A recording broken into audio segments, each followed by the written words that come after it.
परभणी महानगरपालिकेच्या महापौरपदी शिवसेना उद्धव बाळासाहेब ठाकरे यांनी सय्यद इक्बाल यांची निवड केली आणि अचानक भारतीय जनता पार्टी आणि शिवसेनेच्या पोटात काळ्या यायला लागल्या शिंदे सेनेच्या, आणि ते हिंदुत्व शिकवायला निघाले उद्धव बाळासाहेब ठाकरे यांच्या शिवसेनेला.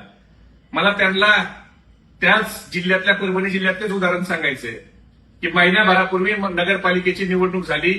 जिंतूरच्या नगरपालिकेत भारतीय जनता पार्टीच्या नगराध्यक्षा ह्या मेहरुनिसा फैज मोहम्मद टिका खान यांची ती आई आहे आणि 6 नगरसेवक हे भाजपाच्या कमळावर मुस्लिम समाजाचे निवडून आले.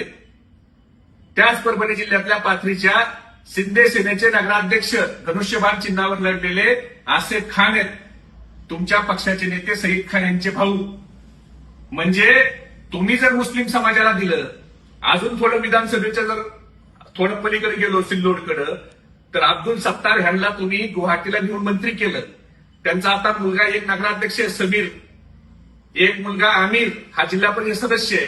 मग आता हे जे झालं, तर तुम्ही ज्या वेळेला पद देतात त्यावेळेला ते काय असतं, तुमच्याच भाषेत सांगायचं असतं तर तो सत्ताची हात आहे. मग तुम्ही केलं तर रास लिहिला आणि दुसऱ्यांनी केलं तर कॅरेक्टर दिला, असं कसं चालेल?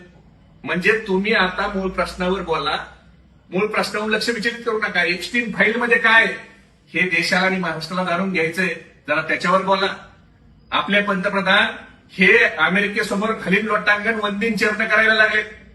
ते जे करार करतात त्या करारामुळे महाराष्ट्र आणि देशाच्या शेतकऱ्याची वाट लागणार आहे, त्याच्यावर बोला. सबका साथ सबका विकास म्हणायचं आणि निवडणुका आल्या की खाण आणि बाण करायचं, हा धंदा बंद करा. महागाई बेरोजगारीवर बोला. आता देशातला युवक आणि जनता ही सुज्ञ झाली. आता तुम्हाला धडा शिकवल्याशिवाय राहणार नाही.